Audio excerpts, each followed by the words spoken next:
introduce our guest for today. So today we have with us Dr. Srinath Sridharan. So basically, we'll be discussing about Indian decade of growth ahead and disruptions and opportunities. So Dr. Srinath is a policy researcher and corporate advisor. He had been a strategic counsel for nearly 28 years with leading corporates across diverse industry sectors in India. He's an independent director across multiple sectors. He's also an advisor to corporate boards and family businesses on transformation initiatives from succession planning to business scaling. He's a CEO, coach, and he also mentors family business leaders across multiple industry sectors. And he also writes weekly op-eds in various Indian and international media on the topics he works with, which we will be discussing during the course of this session.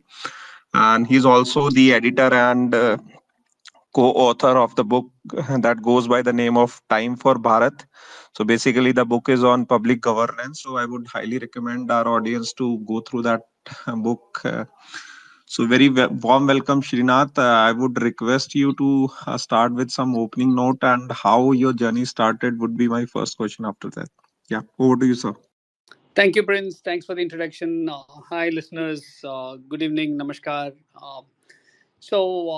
Prince, I think profiles or journey don't matter because I think every single individual's journey in India, in this world, is important. And what I want to be very mindful and respectful of is the next hour or so of this conversation. I want to raise certain trends and opportunities that I see as the Indian decade.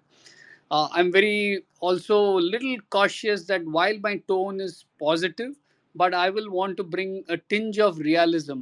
A lot of us have become victims of our own echo chambers when we think that everything is going good.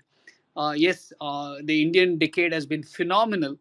The aggregate growth has been phenomenal in terms of GDP, but as it percolated down to each of the types of consumer segments across India, I think that's a realism check that we all need to do.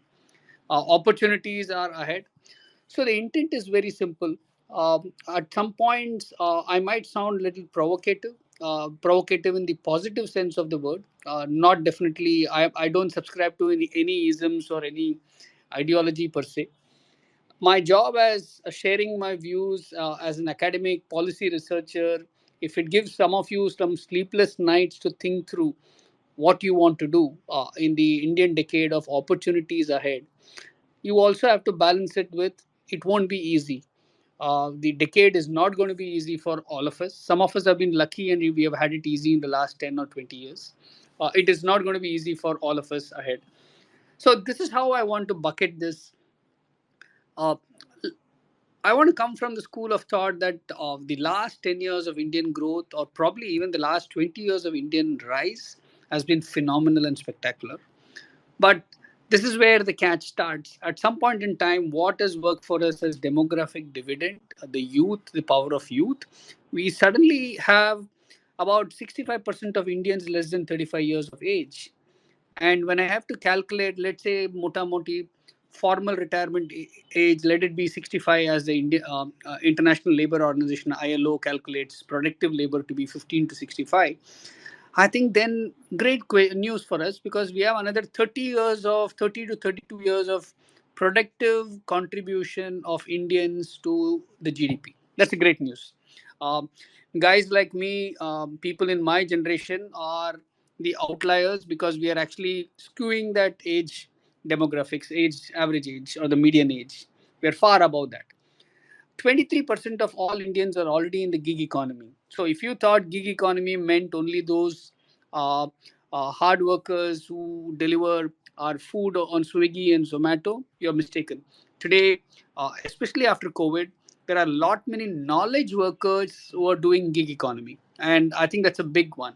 So if I were to bucket what India has as a great strength, and I wish we have more conversations not only on Twitter but in general academic ones and each of our offices, is this. We have been speaking about millennials, we have been speaking about demographic dividend, we have been speaking about Generation Z. I want to add this context of a new nomenclature that I've been using for last few years, called as GEMZ, GEMZ. GE stands for gig economy, M for millennial, and Z for generation Z.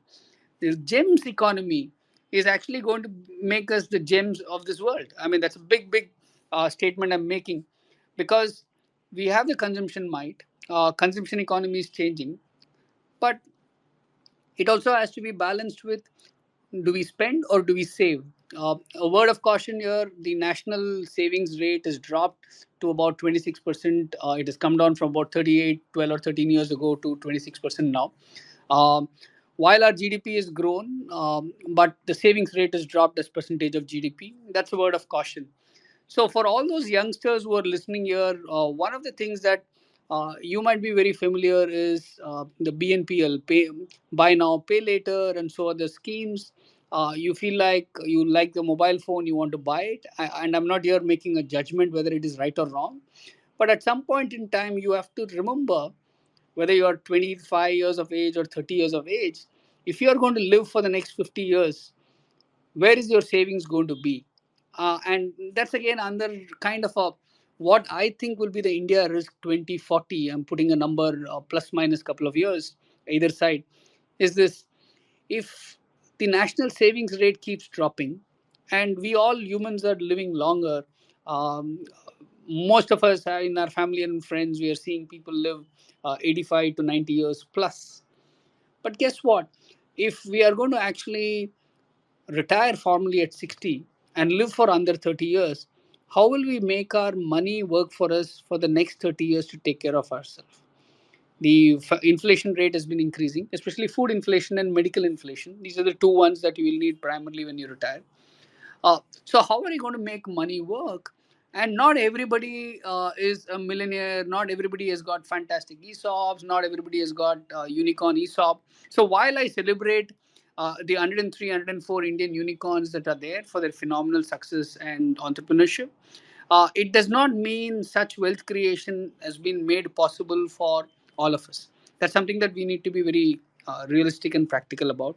So the consumption economy, while it is good today, which is why we are attracting a lot of investments in India, in the consumer businesses, the PEs and VCs are coming in, not for the love of India. I mean, as an Indian citizen, I will be a little cynical here. I don't think anybody is loving India and saying, hey, I'm coming here, because they see a business opportunity to book profits, to make money off us. Again, it's fantastic, fine in a capitalistic economy. So, what does it translate into? What I call FOMO. I think today we have seen a huge amount of FOMO, and this is something very important for me. Whether it is in crypto, whether it is in stock market, whether it is buying real estate, or whether it is jumping onto social media and becoming a influencer, whatever, there seems to be a large amount of FOMO. We have a fear of missing out, and I think that to me is also a kind of how the society is moving towards. If you want to be number one is an odd number. If you want to be number one, you got to be odd. So if you want to be a herd and follow so many other people, that's fine. So FOMO is something that I'm worried about, because in a retail market, even in the stock market, if you think you're going to beat an institutional investor with deep research just because you got a tip and you're doing a FOMO, um, I feel sorry for those retail investors, because at some point in time they get hurt, as we see every time there's a correction. So, what is FOMO got to do with consumption economy? Because we seem to be living our life according to the standards of our peers. That's a challenge that I'm going to connect with later. But I also see a trend where I think when we speak about manufacturing, when we speak about labor efficiency, when we speak about productivity, when we speak about agricultural efficiency, we have a long way to go. And here I'm not cynical, I'm not critical. I'm saying that if we want to be a far, far better economy, efficient economy, because we have 140 crore mouths to feed, that's a reality. We need to improve our manufacturing and labor efficiency drastically. If you look at the World Bank, the manufacturing indices, you would see that we are far, far below, and including countries like Vietnam outbeat us there. So that's something that is important. And The larger one, I think today, not many of us understand that if something happens in San Francisco, it could actually have an impact sitting whether you're in Ludhiana or Trichy or Mumbai or Delhi, you could have an impact. That's how interconnected the world is, whether it is in business, whether it is in global finance. The classic case, the Red Sea issue that we are having through the last 1.5 months, it's impacting the cost of goods being shipped. And guess what? 12% of global shipping lines, global trade moves through those waters. At some point in time, it's going to hurt us because the pricing will move up about the raw material. There will be inflationary pressures. So you might wonder, why are we paying a heavy price because what's happening in Red Sea about 5,000 kilometers away? But that's the nature of the world today that we live in. So what I would encourage as a trend is for us to be far, far better off in understanding geography. Let that not be a subject that some our kids drop off in school. Understanding geography, understanding global trade becomes important. Whether you are punting money on the stock market or you're working, whether you're doing business, all those become important. So, what does these trends got to do with what I want to now call about the other large disruptions that are in our midst? Technology. I mean, suddenly most of us today use the word AI almost in a daily conversation. And I think we have to thank ChatGPT for making that word popular in the last 1 year. AI has been in this business, or researchers have been doing AI work for the last 70 years, 70. And yet, um, thanks to the investing winter around AI ending, we suddenly saw ChatGPT come out, and the world is talking about AI. The reality is, emerging technologies, whether it is AI, Internet of Things, drones, are while they might be helping the human lives on a different basis, are also intruding in our daily lives, and that's a reality. So, which has consequences when it comes to data, digital, our privacy. All of those get impacted at some point in time or the other. The other one is geopolitics. We saw 10 years, 20 years ago, we saw China rising, and today we are kind of taking them head on. But let's not start cheering already as Indians yet. I think we have a clear responsibility as this generation. We have to churn and contribute more to our GDP. We are way behind in the GDP and the per capita income. That's a reality. Uh, GDP, while we all will cheer that when we cross the $4 trillion mark, but more importantly, the per capita GDP is more important, and that's a real sense of the world. And I think there we have a long way to go. Um, Despite all the conversations about de-dollarization, whether rupee will become a sovereign global currency, all that, the reality is we are probably a little further away from that. The Western and the developed nations still work this world almost like the old boys network, and that's a reality. And of course, the last few years, India has been aggressive and doing the strategic moves in the foreign policy to tackle some of those. We have been very vocal in saying that we need kind of reforms at the UN level. Multilateralism needs reforms. We need a seat at the Security Council, so on and so forth. The other large disruption, I think, depending on whichever city or town you're from, take a look around your own streets and roads, the kind of buildings. The social class divide as well as wealth disparity is increasing. And I think that's something that we need to do something very, very quickly. When I say we, each of us as individuals will have to do something very quickly to it. Saying, how do we, yeah, the workplace, we all want inclusion, we want diversity, we could keep very fashionably dive in and all that concepts. But yet, we don't treat our own fellow brethren, other citizens, equally. There seems to be a hierarchy and a class divide that each of us have a sense of superiority. I think that's something that for most of us to do introspection and figure out how is it that we can do. But again, from the long term perspective, if you want social peace, we'll have to tackle this social class divide as well as wealth disparity. I'm not saying that we have to be a socialist. I'm not saying we have to be a communist. I'm just saying that we'll have to respect that every individual life matters. And that's something that we have a long way as a society, is my feeling as an Indian. Uh, and again, more important, let me come to some of the opportunities as I see despite these disruptions. The world very happily and finally is speaking about sustainability, is speaking about net zero. And yes, of course, even now, the advanced countries, who have used all the benefits of the natural resources, are not ready to pay up for the developing nations like us. And I'm also glad that in the energy space, India is showing really the world of how low cost, high impact innovation can really change renewable space. The large proportion of our energy sources is coming from renewables. India is investing a lot in EV, green hydrogen fusion. Yes, I also hear a lot of criticism and a lot of, let's say, doubts whether these things will shape up. And this is what I want to go back. 5 years ago, did any of us even think that we could travel within India without actually carrying our wallet? We would have laughed. But today, if you have a Paytm or any of the payment wallet, if you have, let's say, DigiLocker, and if you have DigiYatra, most of us can go. And if you have a couple of the aggregator apps, we can actually travel in India without carrying a wallet, no identity card, nothing. Everything will be on our phone. That's the reality. So I believe that similar trend we will see in the energy space of moving to EV, green hydrogen, and fusion in the next 10 years. While 10 years might sound a little too far fetched, but the reality is for technologies like this to be commercially available at a market price. So I won't be surprised. Well, can India afford to get up and say 2035 we will not have any more manufacturing apart from EV, be it cars and buses and trucks? Probably sounds ambitious today, but I won't be surprised if the Indian government actually brings a policy like that. Human services is going to be under challenge as we all age and our democratic fit dividend kind of turns and twists there. And that's a reality.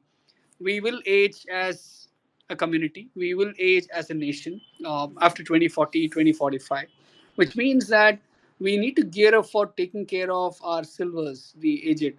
Uh, and that's going to be expensive even today, as we are seeing. The geriatric care, the elderly care, hospice care, all those will get built.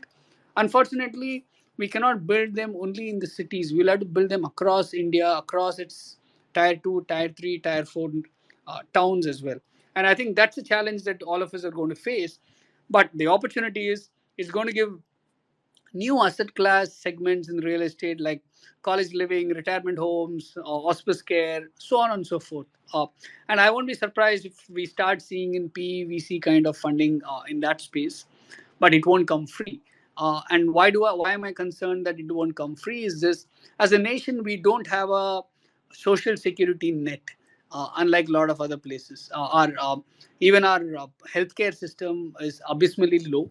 Despite COVID, our GDP, the spends on healthcare is still less than 2%. It's somewhere in 1.2, 1.3%. Very, very low. So if we have to be a leader, a global leader with healthy population, taking care of the elderly, we need to start investing in healthcare starting today, probably for the next 15 years. And that's the same argument I'm going to make for what we are missing out is in the larger STEM ecosystem, the science and technology engineering ecosystem. We are missing out a lot. Our IP, intellectual properties, are far, far lower compared to what we would look at a China, Germany, US have. And that's what kind of dismays me. We have large population of engineers. 23% of global engineers who graduate every year actually come from India. And yet, how many of them are actually engineers worth their salt? And this is no disrespect. I don't mean to be rude to anybody, but I'm saying we need to invest a lot more money in contemporizing, modernizing our STEM education, not the way it is today. And while I want to hope that NEP, the new education policy 2020, can change that, we are also not seeing enough adoption of NEP across India yet. And I think education there is a kind of a state subject, and the states need to adopt NEP. So we are probably then looking at next 10 to 15 years of not much fast tracking happening in the STEM education. And I'm worried there because if we want to compete globally in artificial intelligence, in blockchain, in Web3, we need great quality STEM education and an ecosystem, researchers and deep tech investments. So it's very fancy for us to say, hey, Silicon Valley. By the way, I don't think Bangalore is the Silicon Valley of India yet. We need a far deeper education and research ecosystem not just having few tech companies and tech services companies. When I say few, it could be thousands. It's still few. Where is that deep intellectual property which says that we are churning IP by the dozen on a monthly basis? So I think I have a fear there that we need to invest, or we are underinvesting today. uh, I mean, on the favorite note that I generally keep getting this question, blockchains and cryptos, what's my view? Where will we see? I think cryptos would take a different view as an asset class, but definitely not as a currency. Currency is the business of governments. So those who think crypto can be a cryptocurrency have to morph into crypto being used as an asset class, which means almost like your demat statement, can you have crypto assets, fractional assets? And I think that's the reality. Finance is regulated and will be regulated. The genesis of crypto is deregulation.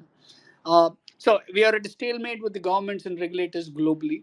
I'm a big believer that finance has to be continued to be regulated. Without license, you cannot operate.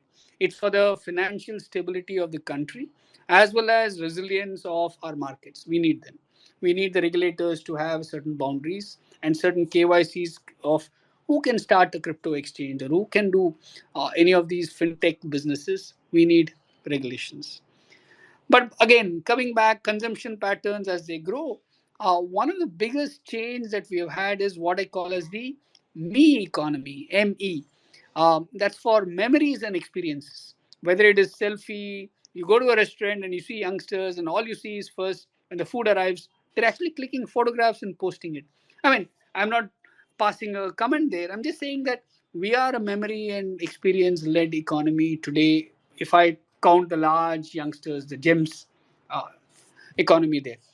So, what does it mean is that we are actually prioritizing memories and experiences, and it will have an impact on the future of workplace. We have seen this kind of play out in the last 3 years during COVID, hybrid, work from home, work from anywhere, come back, corporates getting frustrated that people are not coming back.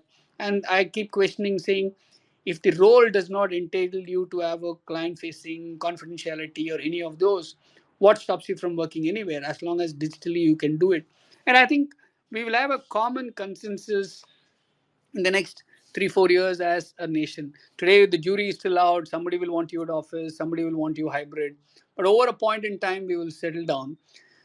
But the last 3 points I want to make is, I think as we grow with the consumption economy, we are also going to face healthcare challenges around the consumption economy.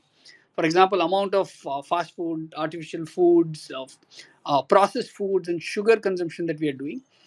If I were a medical student, I would probably want to specialize in liver, kidney issues, diabetes, obesity related issues, because I think that's the next 20, 30 years of challenge we're going to face as a society, which means as a business opportunity, anybody who's setting up a dialysis center, diagnostic center, physiotherapy, counseling, liver, kidney issues, will see a lot of patients.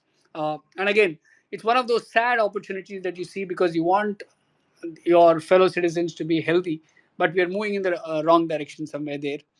Again, the last but not the least, sustainability and net zero is going to accelerate much, much faster, despite any kind of criticism or the small amount of cynicism that the Western developed markets still have. Uh, ESG or sustainability is not new to India. We have lived with it all our lives. The previous generations are traditionally, India has been very respectful of what nature provided. So it is not new to us. The ESG frameworks are new to us, and it's also at some point in time has to be homogeneized for Indian condition. We've just today got all the frameworks which are Western in nature. We'll have to make it for India, make it for Asia, or whatever. But the concept of sustainability or net zero, it's not new to us. But we'll have to be very conscious about how we follow that. So this, in a nutshell, is also going to mean the last one, which means at some point in time, will we see what is a very touchy subject in India, agri reforms. If we want agriculture to be far efficient and productive, we cannot have let's say very very small fractional ownership of small pieces of agri land which doesn't feed the farmer and his family or anybody else. So at some point in time, will we allow land ownership and machinery usage, agri tech usage to be far more efficient as a uh, agrarian economy? Probably we need to be. But here I'm not commenting. I'm not commenting politically, but I'm commenting more from the economy perspective. It makes sense to do some of those reforms, use those, so that we can get to ideal usage of land. Land is the most precious commodity around the world, and whatever is said and done, our GDP cannot produce more land. We might have $10 trillion economy, but we still won't be able to produce land. So, which means what can we do with the same amount of land or even depleting land and the natural ecosystems, water? Uh, as generally we use a phrase, we say that love and fresh air. Today, I think in the modern world, we might even get love for free, but where is the fresh air? So, with that, I just want to come back to you, Prince, and would love to have a discussion with our listeners here. Great. Thanks, Srinath, for such an exhaustive monologue and where we discussed about the global trends, disruptions, and opportunities. So I'll have a set of questions one by one, and I also encourage our audience, like if they have questions relevant to the topic. So please feel free to join us as a speaker and ask the question from Srinath. He'll be happy to take your answers. So you talked about GEMS and specifically the percentage. Let me quote it: 23% of the Indians are gig workers, right? So you also like explained in sync with the COVID event. So the changes which brought, which happened after the COVID. So do you think they will be like, sustainable, or things will revert to mean, or revert to mean in the sense like things will be the same as they used to be prior to COVID, and how much of the impact they are making in the economy? You were saying what broad impact we can have around this. Sure, I think, Prince, if you look at, will we revert back to the mean in terms of the old normal behavior, whether it is economy or the way we interact with socially or at the workplace? No, the reality is no. I think that train has left the station. And I want to give an example. For 20 years, I remember very early on in my career, I used to take great pride in listening to people, especially from the US, saying that they work from home, they telecommute, they come into the city only once a week or twice a week. And that's exactly what the world behaved during COVID, right? So I think we have to be very practical, and this is a point to the listeners, anybody from the HR space. Most of us who are actually calculating or measuring performance are still in the old school thought of hierarchy, control, and command. But today's world, especially the younger population, Gen Z or millennials or even gig economy, kind of work in what I call as impact and influence. So some of the examples are, you see consulting firms, when a partner leaves, nearly 30 people from the same team moves out along with that person, and so on and so forth. So today there's a kind of a affinity to work with people whom you think you can learn, and whether they are crude, rude, it really doesn't matter. As long as you think that you will be equipped to face the world, you're ready to move with that person. So a lot of youngsters, heart to heart, I think brands don't matter to them as much as the right boss who matters to them.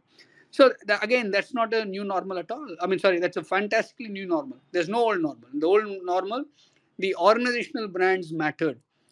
Today, I'm questioning all of that by saying, how are they relevant to the younger population? Because in India, the younger population is hitting the workforce at the senior management level, and in a lot of startups, they're the founders. And the consumption economy, they're also the consumers. So, which means we need to retool ourselves in the way that we deal with the youngsters. They're not your, what do you call, the nieces and nephews to ab dato sunenge. There has to be a reason. Most of the youngsters today are very very purpose led. They believe in causes, and which is exactly why you're seeing the large corporates adopting a lot of those. bringing them as part of the HR policy, because otherwise they're not going to have the ability to retain the younger talent.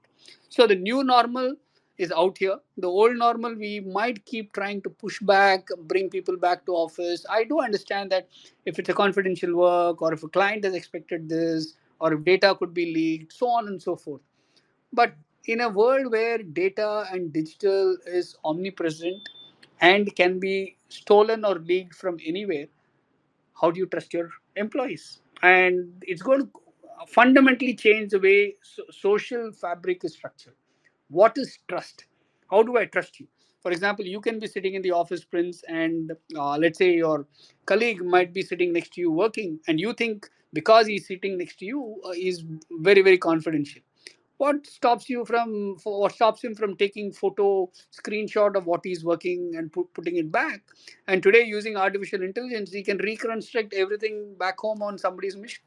So I think we are going to see a interesting dilemma for HR folks, and especially business folks, because in the last 10 years, I believe most of the business managers are also HR managers, because they have people reporting to them and they nurture their talent, are going to rethink this dilemma of what does workplace mean.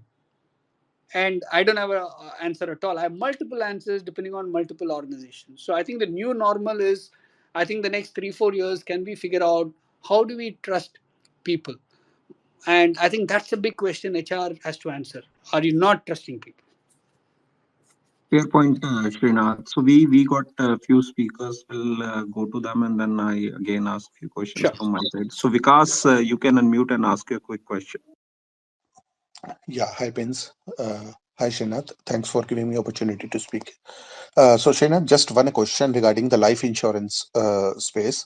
So how do you see that, like how this life insurance space will be growing in the coming future, maybe 5 years or 10 years down the line? Because like I have one doubt that, as you said, that the income disparity or maybe the difference between the wealthy and the poor people is being increased, like from last 3 4 years we have seen that the difference or the gap between the rich and the poor is continuously increasing, and I believe that even the middle class or the lower middle class and definitely the poor class is not able to give the premium for the life insurance that they will take, maybe for term insurance or maybe simply health insurance, or maybe you can include health insurance also.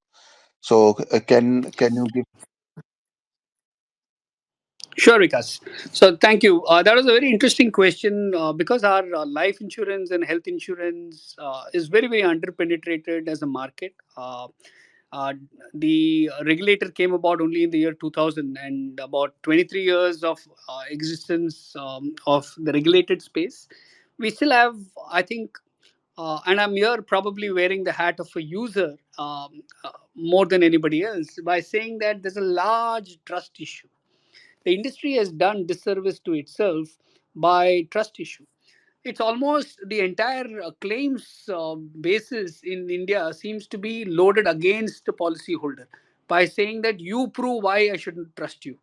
And I think we should flip it by saying that unless that I have a reason not to, unless I have a reason to suspect there is fraud, I must pay out every single claim.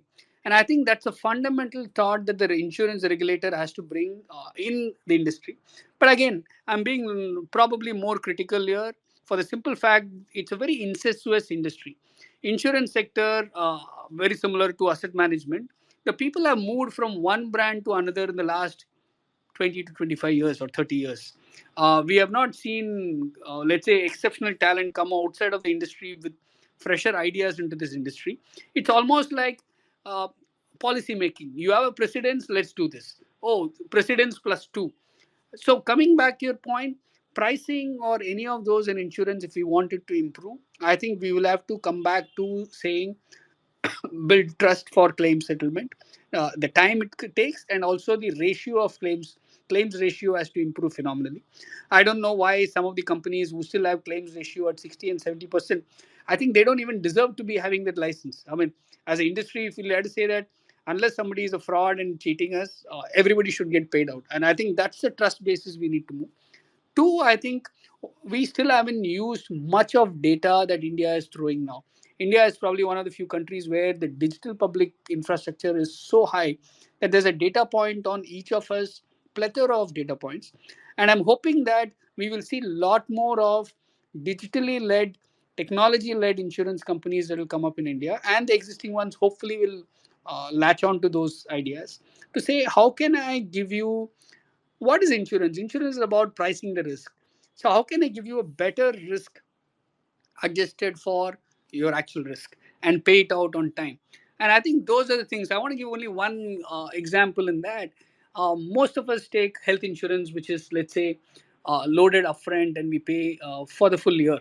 And if I were you, I would say, let me go on a day which is on a month which is lean, no festive season, no birthdays. So I'm not having mitai. So I'm going through all the tests. I seem better off. I probably get the premium done better off and started. But does it mean I'm not risky the next month when I'm hogging on those festive seasons of 3 months and 4 months of weddings that we attend? You are risky. So can we move to a sector where health insurance can be probably priced every week instead of paying one lump sum every month? Sorry, every year. Today we have most of us wear some sensor, some watch, some phone which is tracking us walk and all that. So my belief is the smarter companies will start offering those weekly health insurance or the monthly or even the daily pricing, saying that today you have not completed this exercise or today your parameters are way off. So I'm going to price it 10% more than the 365-day average. So I think as a market we will get more data led. So to your question, this will probably answer or give solution to most of the population which is using some data sensor. It could be a phone, it could be a watch, it could be a smartwatch, whatever.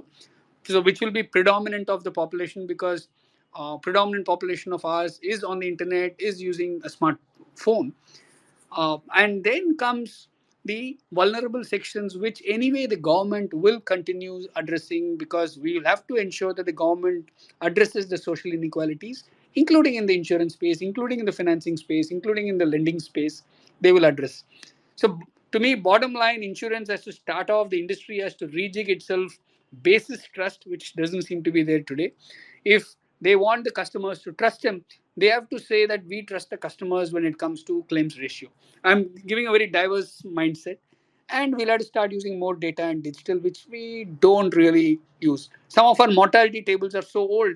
We're using 10-year-old or 20-year-old mortality tables. I'm saying, why can't you use the relevant ones up to date? Because I hope I answered your query there. Fair point, Srinath. I think Vikas got dropped. Anyways, if he has any question, he can come again. We can surely take the follow.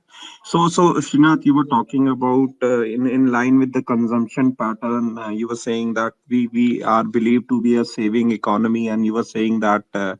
In some period of time that we and the saving rate has reduced from 38% to 26%.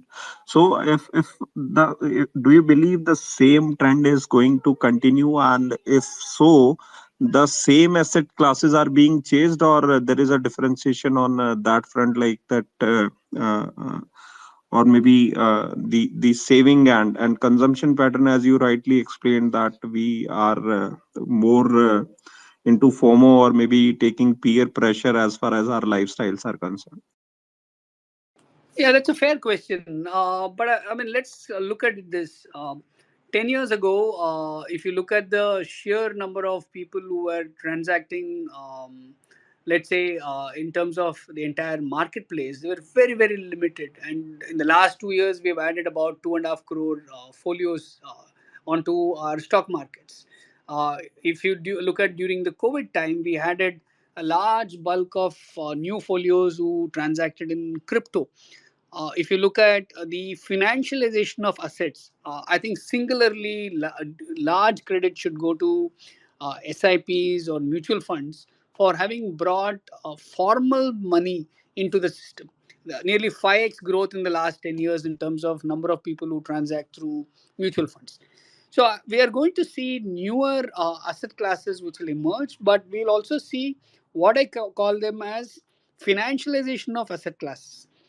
People are not just investing in real estate or land just for sake of going and living there, but they're saying I'm going to treat it as an asset where I'm going to earn revenues around it. So, which means can I rent it out? So, how do you build newer financial assets? You're seeing at one end of the spectrum, let's say probably higher end of the spectrum, people investing in art. They're saying that, you know what, I am HNI now, I'm going to invest in art. You're seeing, and within say subsegment, you're seeing multiple diverse portfolios. Somebody's saying I'm going to buy vintage wine because it is tradable, it appreciates in value. So we will see newer asset classes, financialization of assets which will grow. And to me, even the entire crypto was one such attempt by the youngsters, because during COVID, a lot of the youngsters moved back home. They did not have rental to pay. Uh, they had disposable income, but not much avenues to spend. So they were also experimenting with newer asset class, and very mindful about almost every season we will see cyclical trends in every single asset class. Suddenly the stock market will be very very popular. Suddenly people will move to FD, people will move to penny stocks, people will move to crypto. Again, real estate will be fashionable. So there's no one size fits all. I think it's also going back to fundamentals of what is your risk reward ratio, what is your risk capability, and can you invest during that. I think that's how I'm seeing this entire thing play out, not differently from anything else. If you look back, the first industrial revolution, Prince, that's when we had the new introduction of a concept called equity capital. It did not exist until the first industrial revolution. So, with every industrial revolution, there have been growth or newer additions in the financial markets. And in the fourth industrial revolution that we are in today, we have seen crypto kind of come out. We will see something more come up. And I think it's going to be interesting of how quickly will they get regulatory nod, and two, how quickly will the regulators also catch up or understand those emerging technologies. I think it's going to be testing both sides of the spectrum. And so far we have had our regulators brilliantly take care and understand emerging technologies, and I think that's what makes me more bullish, saying if you want to do any business around technology or around finance or fintech, India is today the market to be far, far better. But I don't share the same bullishness when it comes to Web3 or AI about India. We are seeing a lot of flight of talent around AI and Web3 moving out. I just want to take a minute to explain this, Prince. Web 1 and Web 2 is when the internet formally launched in the early 90s, and Web 2 is when we started adding the chat facility and the videos and the pictures, the Facebooks of the world. Web 3 is where we are now beginning to see. And Web 1 and Web 2 was all regulated and controlled by the large Western world. So, which is exactly why none of these companies existed 30 years ago. And each of these companies are worth $1 trillion plus today in market cap. And these are the creations of Web 1 and Web 2. India did not have the political strength or the economic strength in those days to take them on. But today, we have both political heft as well as economic might. But we are not able to, I think, nurture Web3. Or somewhere we get, every time policy conversation of Web3 gets hijacked by crypto. And I think Web3 is far beyond crypto. And I think we need to encourage that conversation. And in AI, my sense of disbelief is countries will not collaborate even if they agree to. I mean, 3 months ago, 40 countries signed up a global pact to collaborate on AI. We might do all the tick mark, but every nation is going to compete for its own AI supremacy. In the 21st century, somebody who can control AI and Web3 is going to control the world, be it political narrative, geopolitical narrative, economic narrative, employment narrative, so on and so forth. And that's where I'm kind of feeling a little edgy. If I were 20 years or if I were 30 years younger, I would want to be in the STEM space. I would want to do something in this space because that's where the future is moving towards. And we are very, very slow behind there. This is a personal view. Right. So, Babulal have some input on agri, but prior to that, we are joined by Umesh. So he also has a similar view, and he expressed the same views on AI in context of India. So, Umesh, any pointers to surface the conversation or any questions to Srinath as he was explaining about the AI and Web3 theme? Hey, Prince. Hey, Ravi, Babula, Srinath. Thank you for bringing me up, Prince. Just a quick kind of I would say in support of Srinath, thank you so much for you know bringing this topic and raising the voice on this because we need this to be heard more. So just I'm speaking to Srinath for the first time. So just a very quick introduction. I'm based in London and I have my own startup in the space of AI, and we are also doing research with Google DeepMind and some other institutions all over Europe in AI field. Uh, I have a slightly different take, uh, but very much in line with what Srinath was saying, is that as far as AI is concerned, one of the biggest underlying factor is going to be the ecosystem. And he pointed out right that the talent is going out. And I think in last space, if you remember, I specifically referred to uh, lots of Indians publishing really, really great research papers, but they are all in Western institutions. And we have the same talent in India. Like I've spoken to some young people who are doing some really great work, but they don't have the required ecosystem and infrastructure that is required to even train a smaller model. Forget about training any kind of large models and stuff like that. And we are back to what happened in 90s basically when internet came. Almost 95% of the internet is still in terms of governing rules and the structure were created by the Western world. And we are back to square one where almost 90% of AI related stuff is mainly happening in the US, and some part is happening in Europe. So even Europe is left behind. So yes, I mean I'm fully for it. But I wanted to ask one question to Srinath, specifically on the Web3 front. Like I'm dabbling into Web3, so I'm not an expert in Web3. My focus is entirely on the machine learning and AI aspect of it.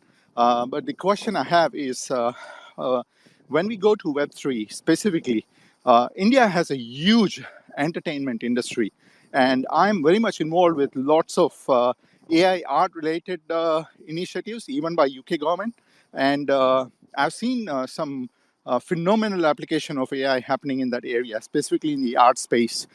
So, is there like, are you in a position to comment on that in terms of Web3 getting application into, let's say, entertainment industry in India, let's say music industry or film industry, where you can have the rights as a part of DAO or something, where people can participate financially and get benefit out of that? So, are you seeing some kind of an ecosystem, or do you see an opportunity to build such an ecosystem in India?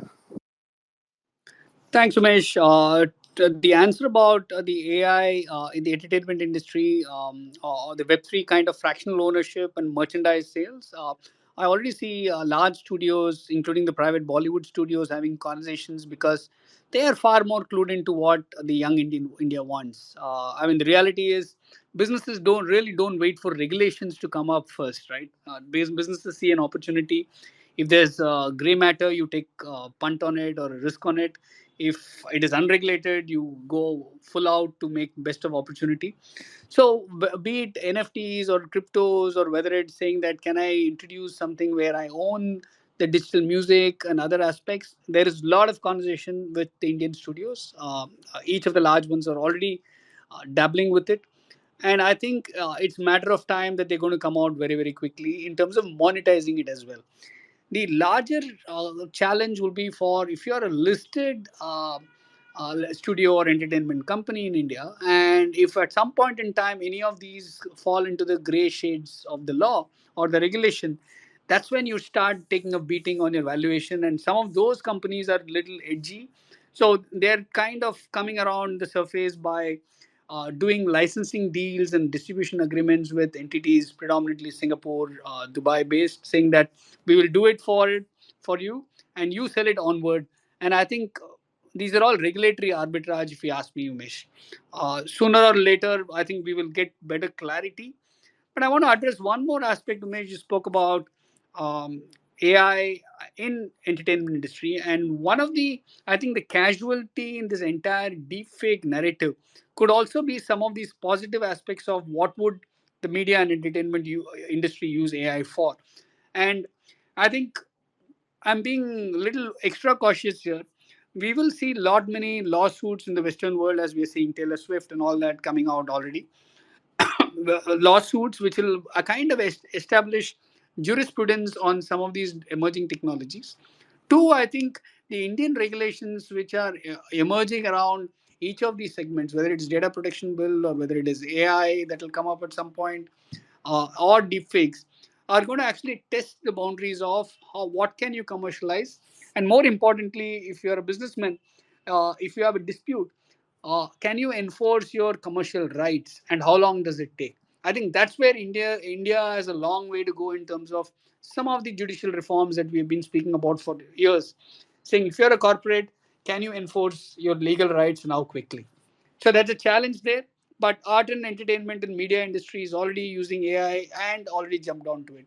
Uh, I mean, in fact, the fear is will they lose more people and will at some point computers overtake them? But well, I'm not an expert there. Great, Yeah. thanks. So Yeah, Umesh. just very quickly, I mean, Srinath, one thing I want to highlight that after seeing, like, I've been in machine learning for almost 12 years, and specifically at the enterprise level applications that we are developing currently, uh, I see a disruption in labor market, specifically for a country like India, where we do need more employment and stuff like that. But that disruption is going to be very, very short term, and it will be short term based on what actions are taken on the ground. So, but I see this technology more and more as an enabler. So even if you look at the, let's say, UK market, or I'm into French and German markets as well, the fear that was there in the beginning of the year, that fear is now dissipating. People are realizing that this technology is still, again, an enabler technology. I cannot predict what will happen 5 years down the line, because this is a new kind of an acceleration that we are in, and nobody can project this acceleration. But I do believe that if we start working in that direction as a country or as a society, I think we will be able to move faster as an economic superpower, much faster with the help of this technology rather than being hindered by this technology. Sure. Here I'm going to be slightly, I think, divergent from your views, Umesh. The point is AI. If you remember, 30 years ago, everybody spoke about computerization in a very different tone in India or most of the markets. They said, okay, will it replace jobs? No. Will people upskill? Yes. All that happened. But today, I think what AI is doing is it is a far greater velocity of change, and it is hurting human cognition, and even human motor skills are getting tested or even replaced. So anything that fundamentally changes the way that we are, because humans, let's face it, um, even the best of intellects have used probably less than 2% of the human brain capacity. So humans have a fundamental challenge, all of us, saying that we have not even utilized our total cognition power, and yet we want to compete with machines which have no emotion around it. So this time I'm a little worried, saying that if I were to make public policy around AI, I would rather err on the side of caution, not assume that enough jobs will be available. And mind you, I mean, we have about 800 million Indians less than 35 years of age, and we don't have 800 million jobs. That's a reality. So how do we actually then feed them for the subsequent 50 years of their lives on average? So as a public policy person, we'll have to start thinking about what is it that it can disrupt. Yes, there are lots of positive aspects. Yes, but the world is also our population rate is still increasing at 2% a year, which means that in the next 20 years we probably will add about under 200 odd million people. And how are we going to take care of all of that? So AI, am kind of little still worried. The jury is still out, saying if this is the kind of investments capex that countries are throwing at AI, what could happen to humans? And I think that's a fear. While I'm not jumping the gun and saying we will have singularity anytime soon, I'm not this time very easy thinking that, oh, life is fine ever after and something will come up. I'm not too optimistic there. I want to be brutally realistic and little fearful, so that again it goes back to my fundamental belief: only the paranoid survive, the famous book. So if you're not paranoid about how we will get overtaken, we are going to probably lose the battle here again to some nation which will have AI supremacy. The rest will have to be a little subservient. Thanks, Srinath.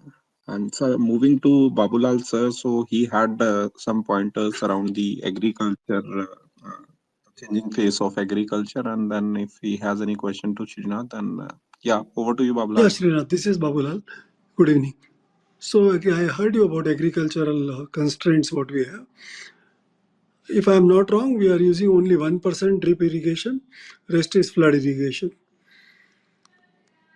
It is a failure of the system or the one single company who brought in drip irrigation, Jain irrigation, they mismanaged everything or whatever you call them, but it could not take off for efficient use of water, and somehow water was never considered as a scarce commodity, and people just had a canal and they flooded their farms.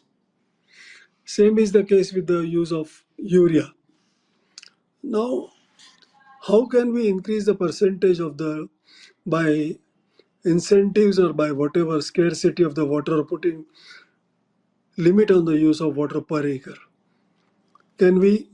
I hope we can really increase the productivity of the water and the land. Reducing chemical fertilizer by using nano fertilizer, micronutrients, again through the drip irrigation, will reduce load on the subsidy burden of the fertilizer and spoiling of our lands by overuse of chemicals. So agricultural productivity, though the land is limited, we are still at the bottom of the agricultural productivity. What are the best ways we can do it? There are many ways. And most important is, even if we increase the productivity, will the farmers get paid enough for the efforts? Unfortunately, unless they get enough for their efforts and for their assets what they have, how can we expect them to participate in growth of economy? Yeah, Mr. Srinath, your take on this. Sure. Thank you, Babulalji. So, first point is, I think if you look at sheer economics, the land is too scattered. So, whatever we do to build on efficiency or productivity per farmer or per farmland, the unit economics will look very, very high. If I own, let's say, 5 acres to 10 acres of land, my unit economics of buying that, let's say, whatever is the solution, even if I want to put drip irrigation system, I can afford it. But if somebody owns only half an acre, the entire capex will look very, very high. Two, I think overall, your point about water is a very, very, very fair one. The pricing of basic resources, natural resources, is abysmally bad globally, not just India, globally. Water is the most perishable and easily contaminable natural resource. And yet, pricing of water has not been done at all. We literally throw water for free. I mean, even if you look at the industrial usage of water, the per liter of cost that they pay is abysmally low. And the pricing of water needs a rethink because it's not infinite. And it also goes back to soil regeneration, right? I mean, while we have a policy that has been talking about soil regeneration, we need a lot of, I think, percolation downward to every single farmer to say, can we regenerate our soil? Our natural systems, our ecosystems are depleted, and we need to get them being productive. And here, I think one of the well-intended policy, but probably from an execution point of view, it has not seen scale, is how do we use agri-tech with sufficient climate data of the past and the predictive data to say that I want to, in a large farm land, let's say 1 acre land, not a large one. On the northern side, my climate data shows that there's a large tree, there's a shadow, so which means I need to reduce the water drip there. So some of these very hyper local water solutions are possible today commercially. Uh, and again, I'm not commenting on the particular company, Jain Irrigation, but the point is, if there is a market opportunity today in a land of 140 crore, in a land of 20 crore farmers, I think enough people will come in if they see monetizable aspect. one of the large fears to do anything around agriculture or farmer is seen as a little, if I were a startup guy, I will be little worried because I will think, if a farmer complains, will it become a political problem for me as a startup? That's a big fear that most of the um startups have in mind around agriculture. They don't have this fear about, let's say, financial services, because they can go to RBI or a SEBI or IRDA and have a conversation. Anything to do with the farmer needs, I think, local stewardship, custodianship, somebody saying, let us go and experiment. We're all farmers, let's come together. So, can we see an emergence of almost like what we had Amul coming with a white revolution? Can we come with, how is it we can make more conversations with agri-tech possible? I think without that, this conversation will be a non-starter, because the government will keep giving certain subsidies or farms impediments. But at your very valid point, how is there going to be an open free market for pricing the produce being fair to the farmer? And I think we still don't have an answer to it. But at some point in time, the answer could be in D2C. Can we democratize technology so much that the cost of onboarding a customer directly, a farmer saying, I have green French beans in the season, and uploading it and doing the entire value chain, somebody takes care of that. I am optimistic that it will be possible probably in the next 3 to 4 years. But how do we then create grassroots cooperative or like conversations to bring more of agri-tech entrepreneurs to work with farmers, because that's where we're going to see success. I don't see a large success possible in the current fragmented space otherwise. Agri-tech, if he has to speak to a farmer owning half an acre and another farmer owning 50 acres, the conversation time is almost the same. But if he is looking from his business point of view, he would rather maximize. Again, the same small subsistence, marginalized farmer will remain marginalized. That's a fear. Yeah, I agree with you here. There have been some startups in Pune giving seeds to the farmer and buying produce and putting it to market directly. So here government will not work, but the startup and technology might help. Correct. So there are 2 or 3 startups in Pune who are giving seeds to the farmers and getting their produce to the right price to the market directly without brokers. Unfortunate problem is what consumer pays. I'm talking about vegetables only. The farmers get only 25% of it. Fruits and vegetables. That's number one. Number two, there has been a lot of marketing effort for junk food, but there is very little marketing effort for healthy agri produce to be consumed by the consumers. That has to change for health of the people and for health of the agri economy.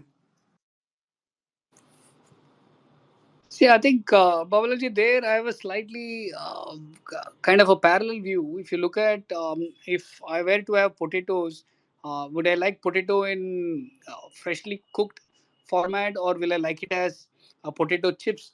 I think different generations seem to have a different view. But I agree with you. At some point in time, be healthy, eat healthy, movement will come back, because India can't afford its youngsters falling sick. That's a reality. So lifestyle based diseases, as I said, at some point 2035, 2040 onwards will become so large that we're going to come back and see a genesis. But again, whether it's our ancient Indian scriptures or whether our history has showed us that most of us don't realize when we see a trend ahead. We wait for a calamity or a crisis to change ourselves. And I think that's no different from this lifestyle trend as well. There is a good possibility young generation want to eat outside. No, most of the restaurants do not offer healthy options or anti-diabetic friendly options. In Japan, if I go, I get a scorecard on the table, 0 to 5. That is a spice level. In India, either I eat their food or I don't eat their food. So it is the food chains or the ready-to-cook food people. They have to bring in some technology to make it more healthy. Of course, there is nothing like eating fresh veggies and fresh foods. There is no comparison. And Right. So, consumption of fresh veggies and fresh foods will help farmers in big way and improve our own economy. Right, sir. So, Shinath, like in the ongoing conversation, obviously, if there are some incentive linked to the farmers, and they if they see some sort of development, as you were talking about, some kind of arrangement that private players come to, say, for example, to a village, and the scattered or the very less land per person basis, they collectively take their land and make some economics out of that, that you grow this and the crop will be selling. So until unless something happens on that front and there are some visible results, so this will not come out of the political uncertainty which you're talking about. So do you see that going forward, this will be something, I mean, maybe 5-10 years the downline, a possibility, or you doubt on that front also? So here I'm answering a very theoretical one. I'm not being politically right or wrong. I'm just saying a theoretical answer to this is very simple, Prince. You need a really strong, politically minded leader who's saying, I'm looking for the way forward, not to be politically right, of what is good for this country. And I think I would probably, here personally, this is my personal view, probably the next term this government has, probably with a higher mandate, they might actually do some of these agri reforms. We really have one sixth of world's population, but we don't have one sixth of the world's food produced in our farms. That's the reality. So if we have to be self-sufficient, we don't have a choice but to make some of these reforms. So agri reforms, but for some of the rich farmers trying to control the narrative, will come ahead. I'm being probably more optimistic by saying if there's a much stronger electoral mandate that the government gets this term, will they actually do the farm reforms in the next 2 years? Probably yes. We don't even need to wait for the next 10 years. Right. And apart from the agriculture sector, you were talking about the labor efficiency and productivity. So, what are the challenges? I mean, you enumerated few of them. What are the challenges you see, and going forward, like what are the what we can say measures we can take so that we can improve upon the efficiency and productivity across the different sectors? Yeah, see, in India, we have the 4C problem, right? For most of us, whether we're sitting in office or whether we're working in the shop floor, the 4Cs are chai, cigarette, chat, and computer or cinema. So look at our own self. In a day when we say we are supposed to work from 10 to 6, we get up and go for 3 cups of chai, that's 10 to 11 minutes each. We go for at least 3 to 4 cigarettes, that's under 10 minutes each. Then we have lunch, anywhere between 20 to 30 minutes, and some of us have the habit after eating to go for a 10-minute stroll. So I'm saying, where is that labor efficiency? And I'm being a little unfair here when I compare, let's say, the Chinese or the Vietnamese or the Germans. They don't talk. During those 10 hours or 8 hours when they work, it's actual work. And their output, whether if you compare, let's say, a textile factory in outskirts of Bangalore and a textile factory in Bangladesh, we might say, oh, this is a better infrastructure, physical, that's a little lousy. Forget that. The sheer number of pieces with lesser defects that they can throw out in India versus a Bangladesh or a Vietnam is far different. I think that is where we need to bring labor efficiency, the pride of what we do without dignity of labor. Of course, here there's a larger challenge of, can we take care of our labor better? Can we pay them better? Can we treat them better? All of that, yes. The answer is yes. And I'm very bullish on the youngsters. The younger Indian generation will do far each of those better than the older generation of my generation and older to us, because we came from a sense of hierarchy in everything.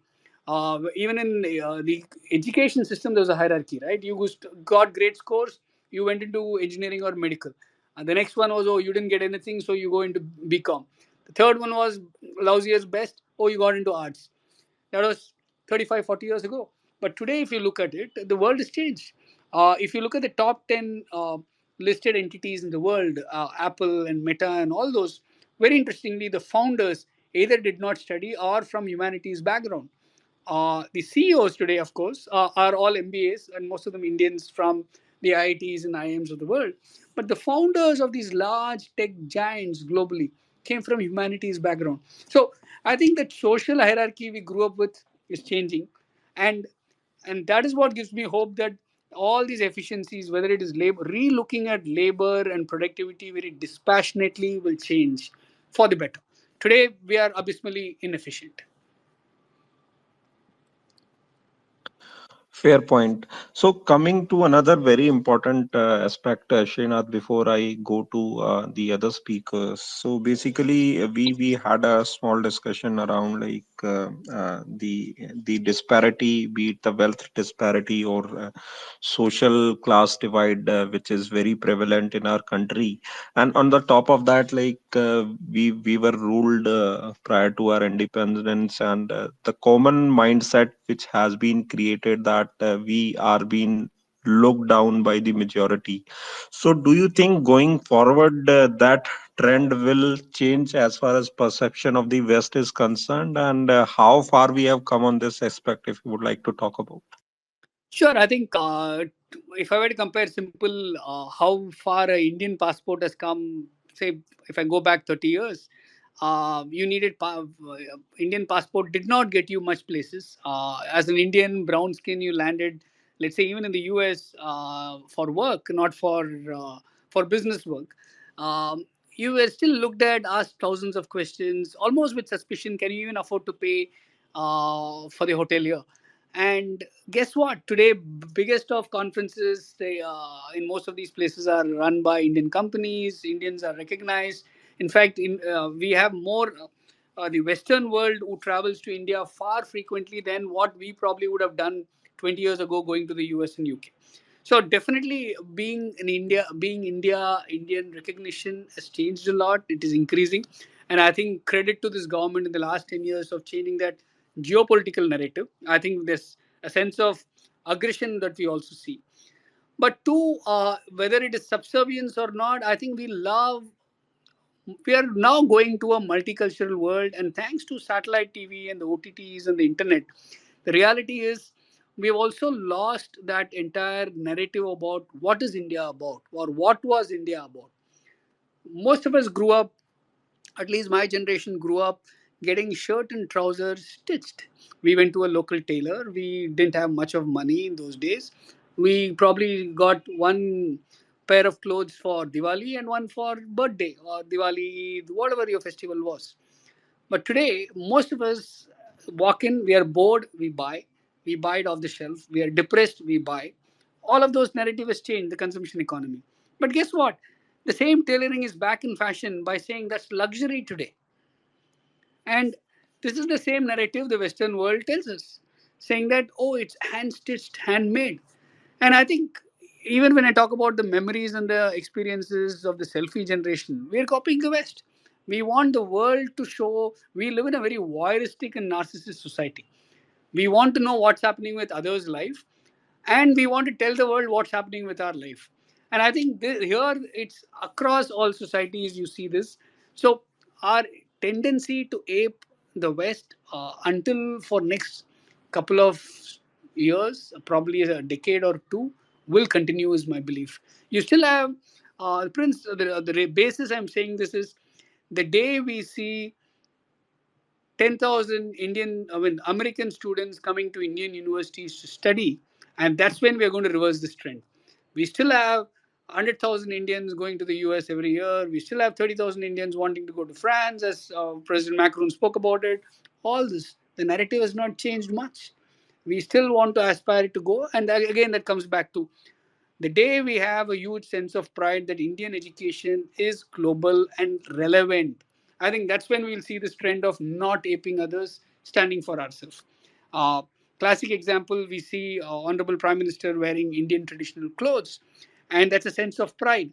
How many of us would have worn an Indian traditional cloth to office 10 years ago? We wouldn't have. We would have been very comfortable in a suit and a tie. I was very comfortable in a suit and a tie. Today, far easier for me to put on a waistcoat or a west coast and actually walk into any public function. I think those are the tall icons we need as a society, and for those trends to reverse. Right, Srinath, I agree on these points, and definitely there is a shift which is ongoing, and we believe that we will firmly claim our position and get out of this slave mentality which is more or less there in some sects. Anyways, not get into intricacies of this. So let me invite Ghansham Joshi ji, and I thank him because Srinath, he was the person who asked me to bring you on, and trust me, this is one of the best sessions we are ongoing. And a small request to our audience, like definitely you guys must be following Srinath because the kind of and the work he's doing and the quality of stuff he shares over his timeline will definitely add to your uh, knowledge and the understanding. Yeah, Ghanshyamji, over to you. Yeah, I just came for thanking you, Prince, and Dr. Srinath. Thank you for accepting the request of Prince. Uh, Thank you to both of you, and thank you to all the listener. I hope the knowledge shared by Srinath is helpful for all of us. Sorry, I couldn't join from the start because I got engaged in some other appointment. Yeah, other assignment. Uh, I request Prince, please share the recording on your YouTube channel or on the X, Twitter, Surely. so that yeah. Thanks for your Thank you, appreciation. Doctor. Thanks for your quick appreciation and acknowledgement. And definitely, this session is being recorded and will upload once the session concludes. So, Srinath, coming to the next question, which is again, I mean, you recently shared an article wherein you emphasize that time for lead independent directors to take. So, any, I mean, would you like to share the gist of the article so that we will be having an idea what you wanted to convey through that? Sure, thanks, Prince. Before that, Ghanshyamji, thank you for this introduction. And Prince, coming back to the lead independent director as an idea, the context is it was in 2018 that SEBI brought uh, corporate governance norms, the frameworks in terms of independence of directors, the board diversity, composition, all that into play. And in the last 5 years, our public markets have grown, the number of startups have grown, and we have seen enough of corporate crisis in the last 5 6 years to learn from this. And if you remember, in 2020, the SEBI had actually asked for the splitting of chairman and managing director seats in the listed entities, the top 500 listed entities.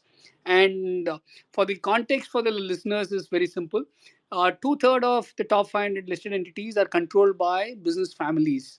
So, despite being listed entities, they kind of, I think, the industry lobbied against SEBI to get that SEBI rule knocked off. So, what we have had is we still have the same person being the chairman and the managing director, and not really bringing other uh, governance aspects. And while you call independent directors as independent, in lot many cases they're really not independent. So how do you make an independent director as the chairman of the board? I mean, that's the ultimate goal for, let's say, corporate governance high standards. So this lead independent director is very common in the US and UK, and including in Singapore, Germany, where within the board, if the promoter is also the chairman and the managing director, there is another independent director who's selected as the lead independent director, almost like the deputy chairman of the board, but has all the rights and responsibilities to call for a board meeting independently outside of the promoter himself. So, in a listed markets, all people who are familiar with the listed markets, you would know that why it is needed. You also need it to protect the minority shareholders' right. And India, the last couple of years, we are seeing a lot of these issues, fiascos that are happening. So that was the context of lead independent directors, where we really bring independence of independent directors to be truly independent without just a tick mark effect. Right, Srinath. And a very pertinent question which comes to my mind on the foreign policy front is like there are house is divided. So one sector is saying we are doing pretty well on the foreign policy, contrary to which the countries surrounding our country had been like time and again by different countries of the likes of China and maybe the US. So they are like, in simple terms, you can say, try to influence the governments of those countries so that they can like corner India on that front. So any broad sense around that, and on the top of that, like the Maldives issue, right? So what are the consequences of this incident which has happened, and going forward also, like how you think that things will pan out from here?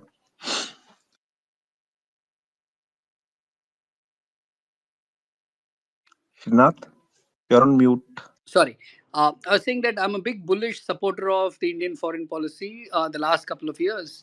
We're actually asserting our right in our own way.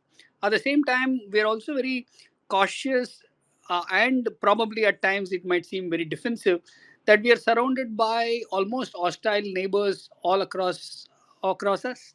We thought it was only across our land, but it also now seems to be across water.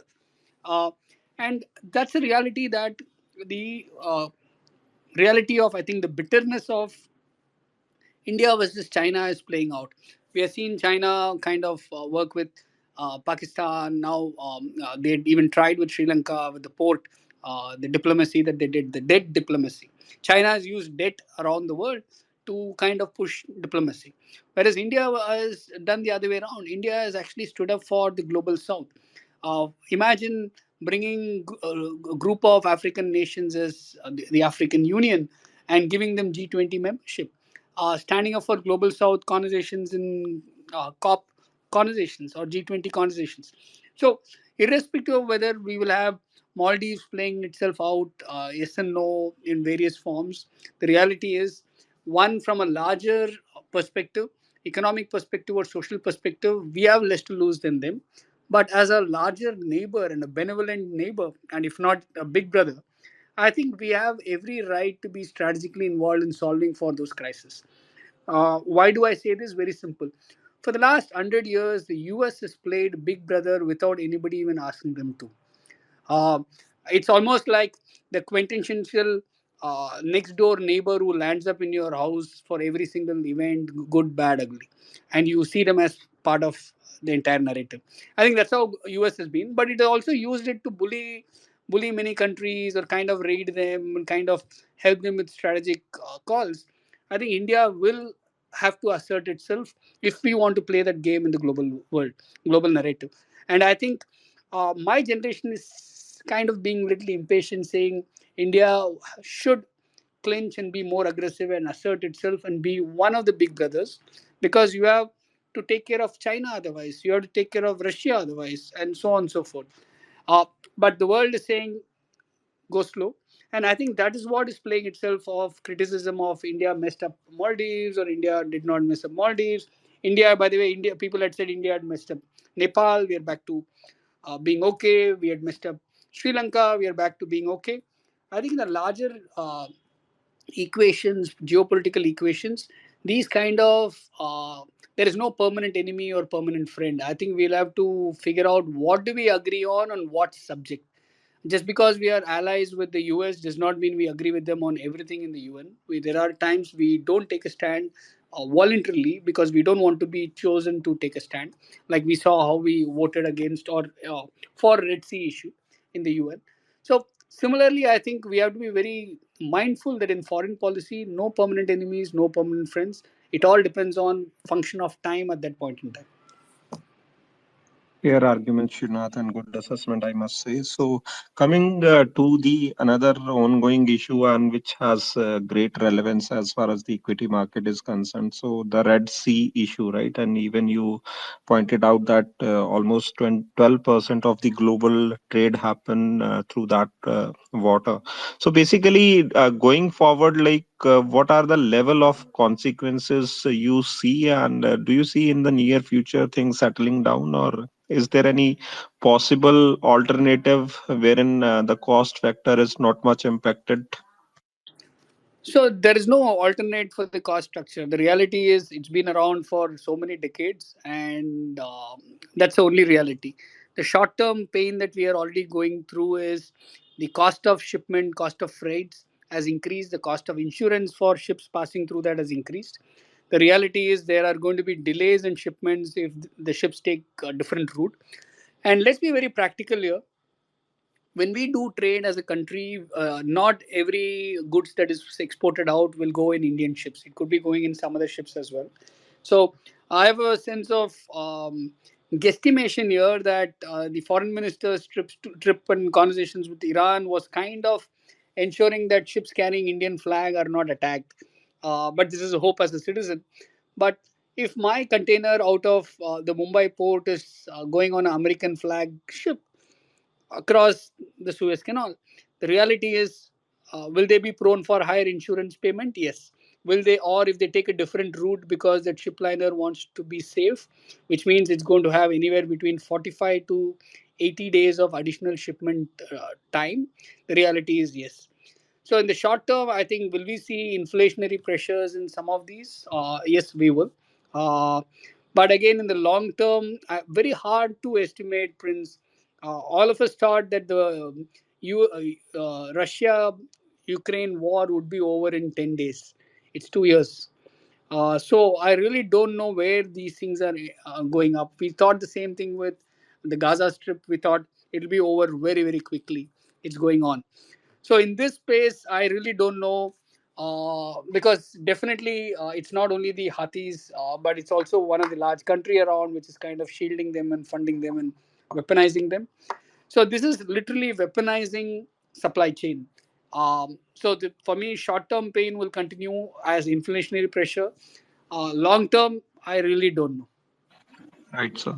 So Jinendra had joined twice, but I don't know why he got dropped. So just in case he has any question, he can join again. So CP12, you are next in queue, so you can unmute and ask your quick question, please.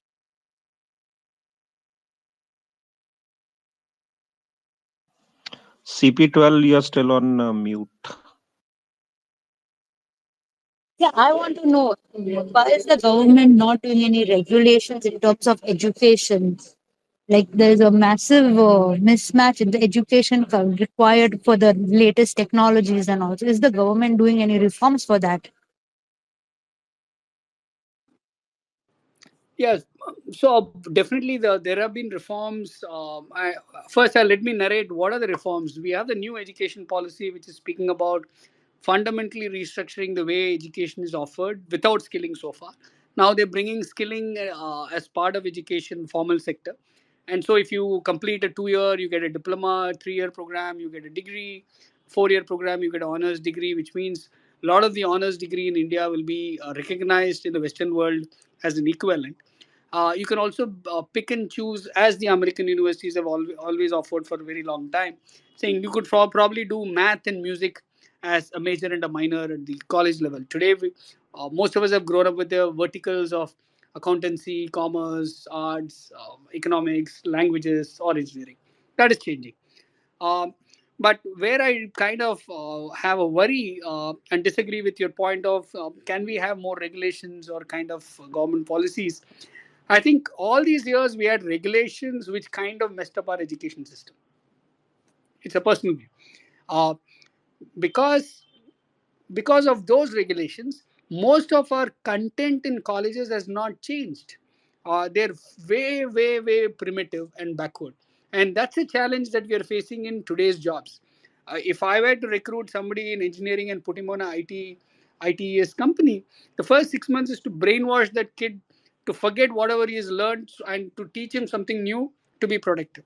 So I think without regulations, we need light touch regulations. And I think this is where my pet peeve is that the industry has to be far more involved. When I say industry, I'm talking about the recruitment industry, the user industries, not the academic industry, to be far more hands on with academicians of the academic world to say that what's happening, what do I need? Can you teach these skill sets? Can you teach these programming skills? Can you teach these kind of math or data sciences? I think that is greatly missing. And without regulation, my belief is in a free market kind of equivalent in trading or business, I think it will work better in the education space as well. Any follow up, or shall we move on to the next speaker? I think she got her answer. So, okay, yeah, she's there. Anything more on your part, ma'am? I think it's okay. So, Amit, you have raised your hand. You can ask your quick question. Thank you, Prince. I think, Srinath, one question what I wanted to check with you is the ban on futures trading on agri commodities from the SEBI uh, till December 2024. Like example on the which covers wheat, paddy, chana, master seeds. Why this has been taken place and the expansion of commodity derivatives, if you could shed some more light on it. Sure. One, I mean, disclosure or disclaimer, I'm not an expert in commodities or F&O, but I can tell you from the typical issue, we had similar ban on wheat and certain oils last year, a couple of months ago as well, and as well as in towards November or December 2022, we had similar ban, very, very short term, 90-day ban or 120-day ban. I think this comes back from more from what reserves do we have as those commodities as a country, what basis the consumption run rate, and also in anticipation of the monsoon ahead. We have had these kind of bans in the past, and here I'm also speculating slightly that this is an election year. So the next few months, we don't want any shortage or speculation of price of commodities, the basic household commodities, to flare up. It'll send a very, very wrong narrative or signal outside, and I think some of these could be extraordinary measures towards that. But economically, a lot of times when these decisions are made are basis the volume of stock that is available and the run rate being consumed, and the worries around the monsoon ahead. That's a theoretical answer I have. All right. And Srinath, coming to the SME space, and which is of great interest to most of our audience because they are active investors in the equity market. So, the house is divided on the sense that this space has done pretty well in last 2 3 years, and going forward, there could be a possibility that there could be a bubble or there could be a period, lull period, which you can call. So, how you assess the SME space as a whole, and if there are any challenges you would like to talk about, that would be great. Sure, I'm a big fan of SME, MSME, and the third the one, which to my belief, over 95% of Indian SME, MSME would fall under this third category. We need one new category to be formed called nano SME, and we have to have different policies for each of these. An SME is very different from an MSME, is very different from a nano SME. Nano SME probably would have less than 12 lakh rupees or 13 lakh rupees of revenues, almost marginalized, daily, slightly better off than a daily wage earner, but a daily entrepreneur and making money and making ends meet. So if we segregate these three, all three of them today suffer from what I call the access to credit problem. For those who want to quote enough MSME policies or credit access available, it doesn't really turn the needle. We have been probably doing injustice to this sector by quoting precedences and quoting multiplier effect. We must be talking exponential growth. You cannot say that we grew 22% year on year on MSME credit dispensation. It doesn't mean anything in a country with 11 crore individuals working in this sector. Uh, Again, a comparison with China, SME, MSME contributes 80% of the GDP. In India, we are far less, we are almost one fourth. So there's a long way to go to catch up, right? The learnings are very simple.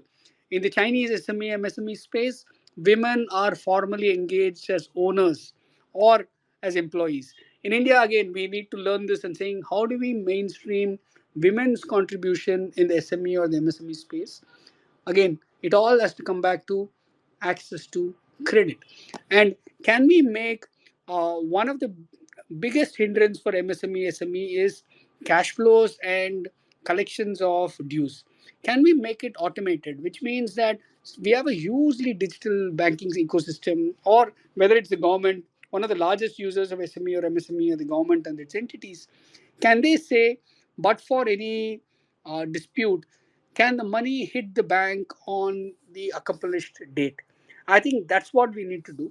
And one other challenge I've been thinking about with GST is, can we have GST based credit lending, which means that if I'm an SME and I've given material to, let's say, a PSU unit, I have supplied material worth, say, 20 lakh rupees, and let's say 3.6 lakhs is the GST paid.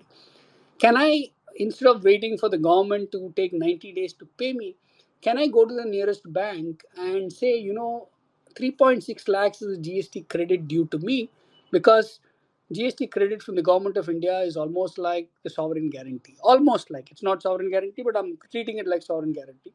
Can you discount that money and give it to me today? Which, because I can redeploy it as working capital. So we'll have to start imagining whatever we have as digital public infrastructure and the data sets, public data sets, to say how do we bring newer credit product for SMEs, not sit in the past and say Mahila project, this project, that project. They've not helped. They've been incrementalist, but they've not exponential. And today, for MSME and SME growth, we need this. Again, I think this industry also has a challenge of not having SROs. They have cluster leads, cluster conversations, but SROs.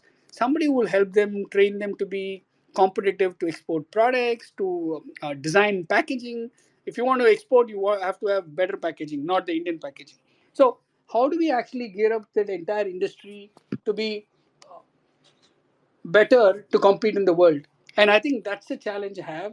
It all needs money. Right.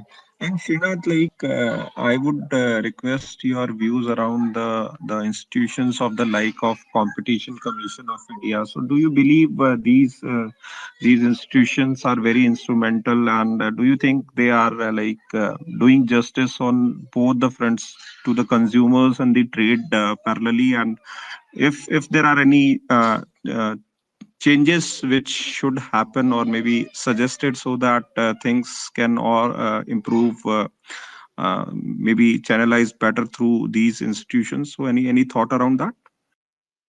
Sure. So, Prince, I want to, before I answer that, I want to rephrase and ask you for clarity. Are you also hinting at the independence of some of these regulatory systems, or is it just a question of access of consumers reaching out to them? So it would be great if you touch upon both the aspects, Srinath. Okay, so the independence is a easier question, easier answer. We must be very mindful that each of our regulatory systems are independent, but their independence is derived by the legislative powers which forms them. So, which means that it is the Parliament of India which actually forms these regulatory bodies. The regulatory bodies' heads are appointed by the appointment committee, where the cabinet secretary or the principal secretary of the PMO is probably the chairperson of these. So, for those who are trying to tell us the Western narrative that independence of the institutions mean politicians are not involved, cannot happen in a democracy. In a democracy, regulatory systems are appointed by the legislation. So from that point of view, I'm very happy with the independence of our regulatory systems. Coming to the point about whether it's CCI or RBI or any of those, I think we live in an era where I think most of us are used to complaints. Most of us are used to armchair tweets. I think, how do we use some of those to mainstream complaints in the formal structure? Which means, can CCI, can RBI, can SEBI make it easier for each of us to complain? More the system complaints, more the complaints received by regulators over a point in time. Yes, there will be riffraffs, there will be pesky complaints, there will be extortion complaints, all of that will happen. But the more the complaints come and the quality of the complaints evolve over a point in time, the belief in regulatory systems will increase. Today, since most of us as B2C consumers have not directly dealt with these regulators, we think they're only for the rich and the capitalist. It is not really true. So, which is why I'm hoping that the grievance redressal mechanism of each of these regulators go very, very mainstream and are able to take complaints digitally and easy today. Otherwise, they make it frustrating for you to complain, right? So, can they make it as easy as scanning a barcode and sending in a complaint? I think that's the level of data AI the regulatory systems have to use if they want to receive thousands of complaints every day and still be quick and proactive.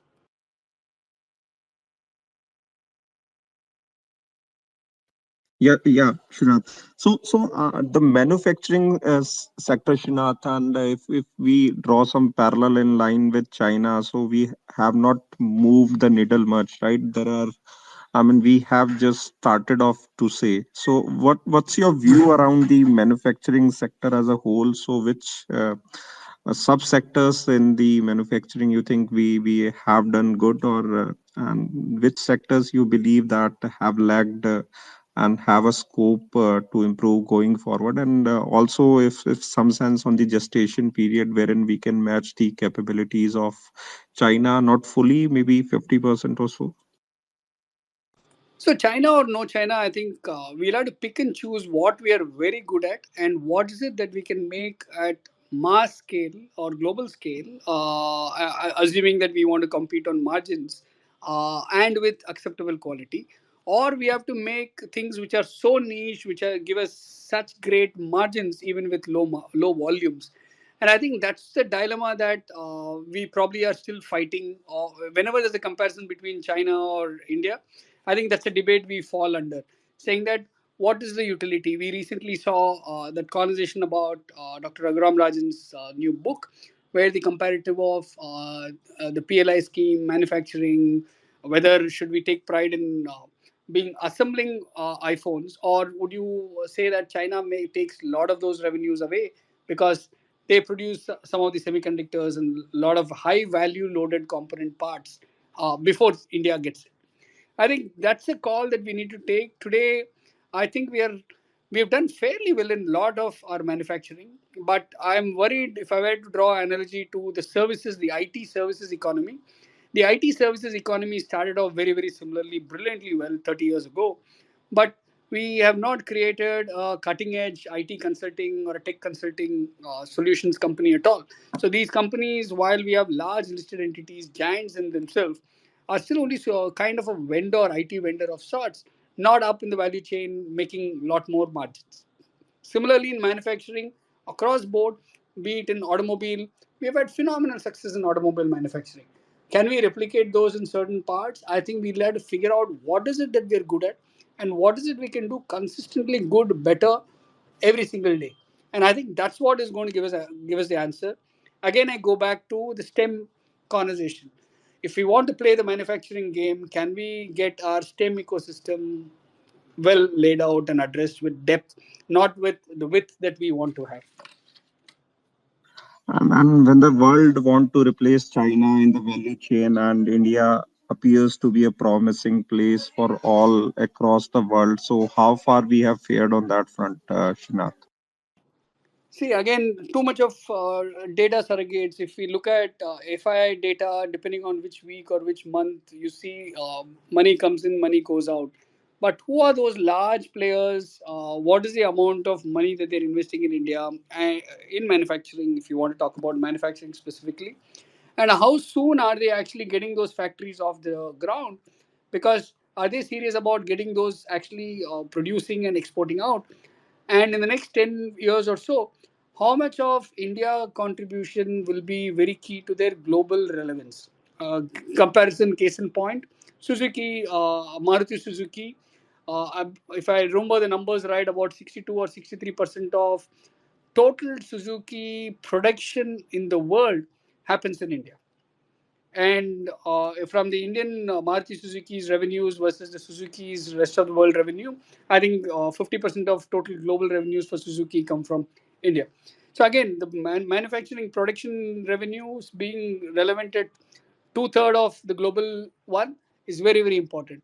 How soon can we get to similar case studies or examples from India? I think that's a success of manufacturing, not anything else. Right. And the question which is of great audience, as I was pointing out to you previously as well, which sectors in the Indian equity market you believe are the value pockets and our investors can have a look at. So again, Prince, as I said, I'm not a capital markets expert at all, or a analyst. I think here I see a couple of them. I see Deepak around and others who are all experts in that space. But I would bet on in the next 20 years, I would simply bet on consumption economy perspective. Of course, values based and principle based. I'm an investor, which means that kind of debt averse, are they being responsible, ESG friendly, sustainability friendly, high on corporate governance. But companies with all this in the consumption economy, I'm a big fan of. Great. So anything on your part, Ravi? Any questions? Or if you have any pending request, I would appreciate if you can accept that. So Srinath, we have almost taken close to 2 hours, so I hope we are good on time. Oh, absolutely. We are a developing nation. Yeah? I mean, there's nothing called time or weekend, nothing. That's for, I don't think any of us even have what we call the voicemail on our mobile phones, right? In the Western world, it's very common. Friday afternoon, 5 o'clock, switch off your phone, it goes to voicemail. We here pick up the call, make calls. We are the slogging generation. One more generation needs to work for Indian sustenance.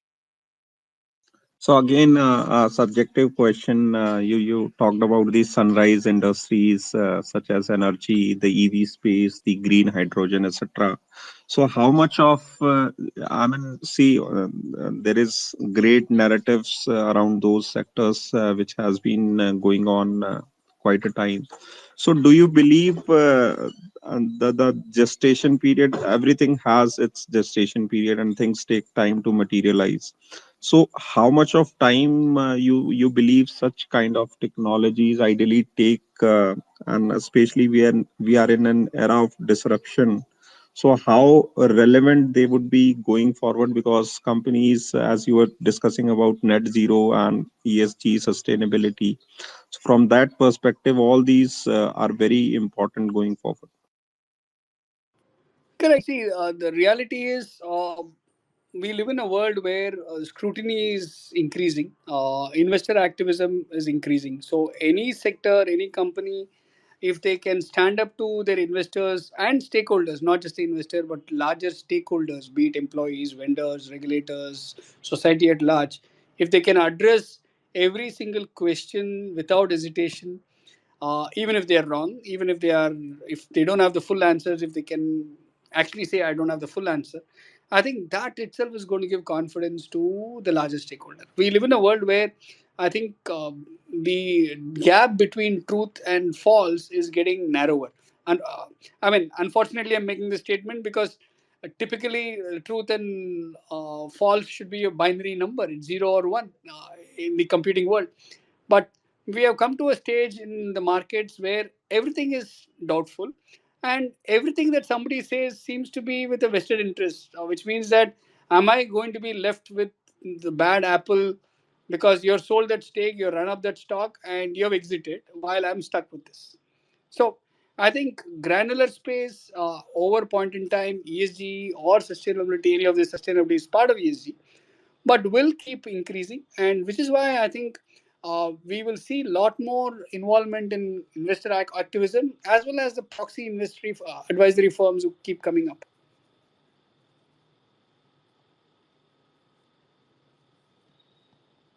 Right.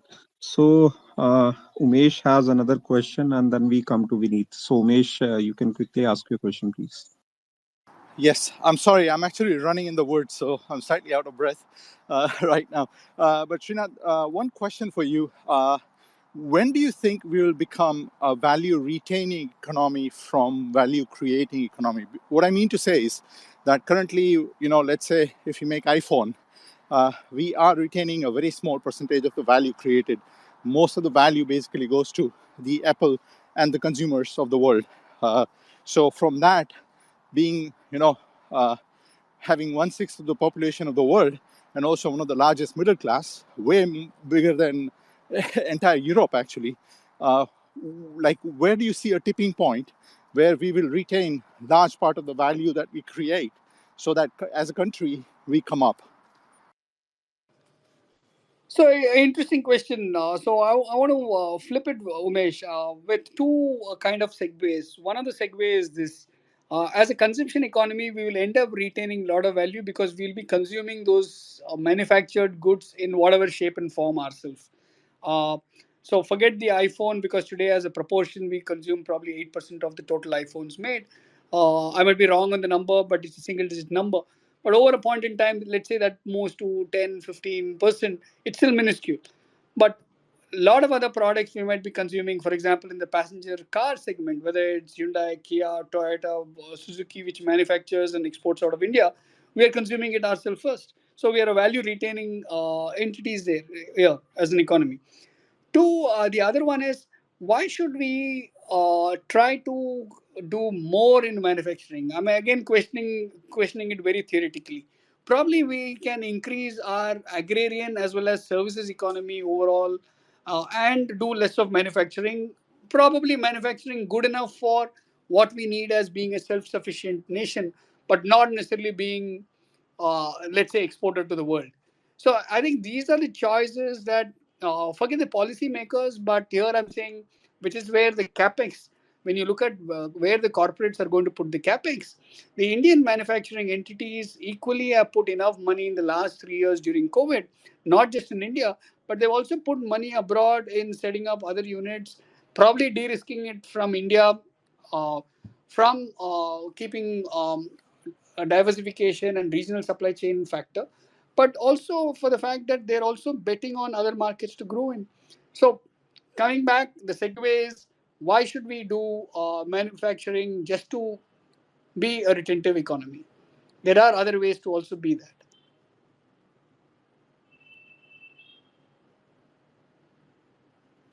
Right. So next in line is Vineet. So Vineet, you can go ahead, please. Thanks, Prince. Hi, Srinath. Sorry, I joined the conversation a little late, so I'm not sure if this has been discussed before. But my question, Srinath, is slightly macro in nature. We're seeing these advancements in artificial intelligence, uh, happening at a pace faster than most of us can imagine. And like we've seen before, when these new technologies come, the growth is hockey stick in nature. And the difference, I think, with AI versus disruptive technologies in the past is that it can do cognitive tasks, which up until now was, the fundamental domain of humans only. So in that light, since we are a country of 1.4 billion people trying to create jobs and employment for everyone, if AI does make rapid progress, and the fear that a lot of jobs as we know them today start moving towards artificial intelligence, then is it possible that India's demographic dividend, which we have today, becomes in a sense a demographic curse 15, 20 years down the line? And is that something that we should be mindful of and prepare towards as a country? Sure, Vineet. This is a question that I had addressed earlier, and to quickly summarize it for you is very simple. Yes, I'm equally worried about. Forget the democratic curse. There are various aspects of the democratic curse which will fall on us, not just AI because of cognitive or losing out the motor skills, but the simple fact that we are not. I'm worried that we are not worried, thinking about how can we enhance human intelligence or effective usage of human intelligence and tapping into our own consciousness. We are simply doing only one way street of looking at AI. And two, I would be very, very worried because the world does not really have 8 uh, billion jobs. That's a reality. Perfect. Thank you. Thank you so much. Thanks, Vineet. So Ghanshyamji, you joined again. Any question on your part? Yeah, one question, doctor. How you see that? I read somewhere that corporate tax is falling down and individual taxpayers' tax collection is on up. How you see these figures? So can you repeat the question? I could understand about the corporate tax reducing or the velocity reducing. The other part was. Individual taxpayers they had paid more tax than the corporate. How you see this figure? I mean, keep both these aside. I still believe that we have not increased our tax base at all for years, and we have a challenge there. It almost feels that we are the same set of people who keep paying tax either individually, professionally, or corporate, or in many of our cases, all three, where the rest of India just doesn't pay any tax. So I think we'll have to soon reimagine kind of widening the taxpayers' net if we're really serious about it. But again, we'll have to simplify the taxation code and the taxation structure. I'm very mindful that that taxation revamp has been pending for long. And I'm hoping that one of the big reforms that India would undertake if the electoral mandate is far stronger is the taxation reforms. We have to keep it simpler. We have to keep it trust based. We'll have to and today there are enough databases and data sets available. You really will get caught if you try to do anything hanky panky. That's a good news for the system. But we'll have to say that, you know what, I want now broad base. So the question is a touchy subject, right? Farm based tax. Can't we tax the rich farmers? Can't we have a threshold saying 10 crore rupees income above that tax them? Something like that. So these are all politically loaded challenges. I mean, at least I'm not a politician, so I can't emphasize how easy or difficult it is for them. But they have to take such calls. Sooner or later, the political will be tested in these large reforms taxation, land, agriculture. I mean, they will test enough political willpower here. Great. Thanks, Srinath. I guess we have taken all the questions at hand, and definitely there is always a scope for arranging another session. We really loved the thought process backed by good research, study, and data, and definitely it's a great value addition to our audience. And I will sincerely encourage our audience to connect with Srinath and. Srinath, so most of it you have already covered, but again, something I missed on asking or you had in your mind around the topic so as to like conclude for today. Sure, I have one point to make, and I think the larger narrative of economic development or social development, we are missing one bigger aspect consciously. Even as a topic, we never brought about it. While I mentioned in the passing for SME, we will have to mainstream women in our workforce, in the economic driver, as well as in the corporate space or the board conversation across the value chain. 50% of our population are women. I mean, just imagine today we are not even including their contribution in the larger economic sphere or GDP. Uh, if we have to bring them to workforce, we'll have to get them educated, more of them skilled, and I think it's a lot of these are in the social and the cultural inhibition that we have in our midst. So my hope is that as generations get younger, we don't perpetuate or pass on these poor or bad cultural practices around women. Just by saying women empowerment, hashtag women, hashtag gender won't solve for it.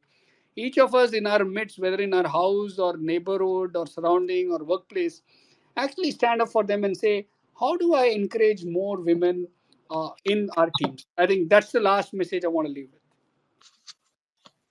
with. Great note to end today's session. So I sincerely thanks all the participants for taking out time on Saturday evening, and especially Srinath, who has been speaking for almost 2 hours.